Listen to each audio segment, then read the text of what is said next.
बिस्मिल्लाहिर्रहमानिर्रहीम। अस्सलाम वालेकुम नाजरीन।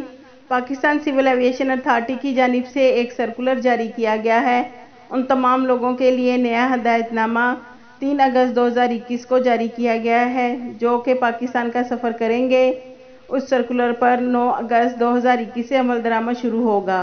नाजरीन, पहले नंबर पर यह बताया गया है कि जितने भी पैसेंजर पाकिस्तान जाएंगे जिनकी उम्र 6 साल से ज़्यादा होगी उनके लिए PCR टेस्ट लाजमी होगा जो कि 72 घंटे से ज़्यादा पुराना नहीं होना चाहिए।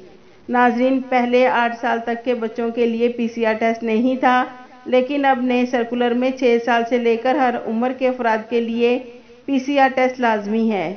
नाजरीन, दूसरे नंबर पर ऐसे अफराद जिनकी उम्र 6 साल से ज़्यादा होगी और वो पाकिस्तान का सफ़र करेंगे तो उनको सबका पाकिस्तान पहुंचकर रैपिड टेस्ट करना होगा। नाजरीन, तीसरे नंबर पर जिनकी उम्र 6 से 12 साल होगी और अगर उनका PCR टेस्ट पॉजिटिव हो गया तो उनको घर पर क्वारंटाइन करना होगा। चौथे नंबर पर जिन अफराद की उम्र 12 साल से ज़्यादा होगी तो उनको पाकिस्तान की गवर्नमेंट ने जो क्वारंटाइन सेंटर बनाए हैं वहां क्वारंटाइन करना होगा।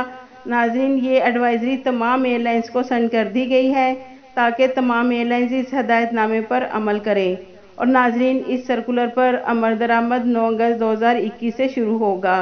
ये थी नाजरीन पाकिस्तान के लिए सफ़र करने वालों के लिए नई सफरी एडवाइजरी जो कि हमने आपके साथ शेयर की है। मज़ीद इन्फॉर्मेशन के लिए अगर आपने बसमा न्यूज़ को सब्सक्राइब नहीं किया तो सब्सक्राइब कर लें और बेल आइकन को प्रेस कर दें ताकि हमारी हर नई वीडियो आप तक बआसानी पहुंच सके। आपके कीमती वक्त का शुक्रिया।